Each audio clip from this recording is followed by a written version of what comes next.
Good morning, children. Today we are going to discuss new topic, new social and political groups. The study of the 1000 years between 700 and 1750 is a huge challenge to historians, largely because of the scale and variety of developments that occurred over the period. Let us see. Lots of people moved from one place to another during the medieval times.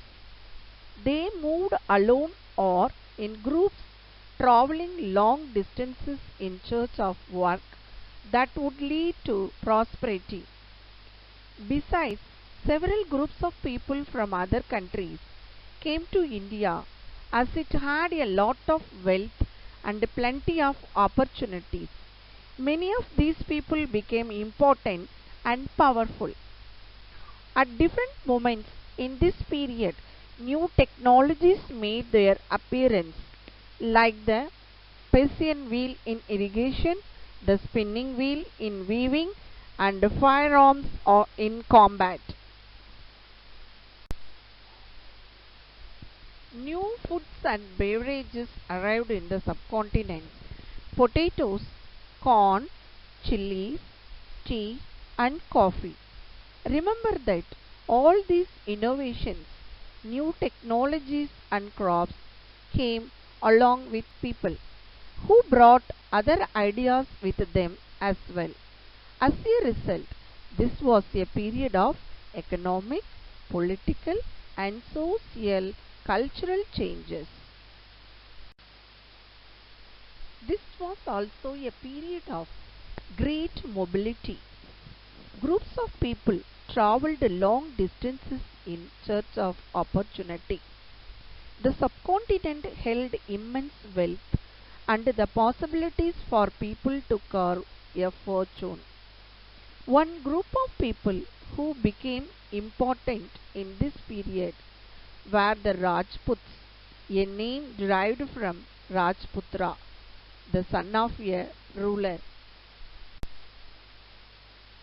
Between the 8th and 14th centuries, the term was applied more generally to a group of warriors who claimed Kshatriya caste status.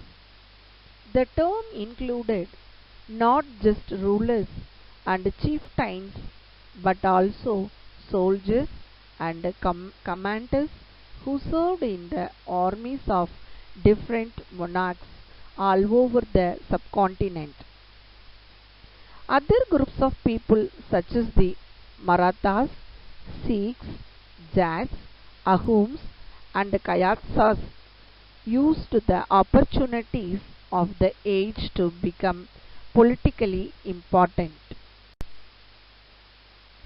Throughout this period, there was a gradual clearing of forests and the extension of agriculture, a change faster and more complete in some areas than in others. Changes in their habitat forced many forest dwellers to migrate. Others started tilling the land and became peasants. These new peasants groups gradually began to be influenced by regional markets, chieftains, priests, monasteries, and temples. Some groups became part of large complex societies and were required to pay taxes and offer goods and services to local lords. As a result, significant economic and social differences emerged amongst peasants. Some possessed more productive land, others also kept cattle, and some combined artisanal work with agricultural activity during the lean season. As society became more differentiated, people were grouped into jatis or subcastes and ranked on the basis of their backgrounds and their occupations. Ranks were not fixed permanently and varied according to the power, influence, and resources controlled by members of the jati. The status of the same jati would vary from area to area.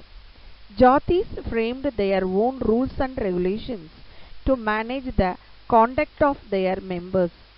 These regulations were enforced by an assembly of elders, described in some areas as the Jati Panchayat. By Jatis were also required to follow the rules of their villages. Several villages were governed by a chieftain. Together they were only one small unit of a state.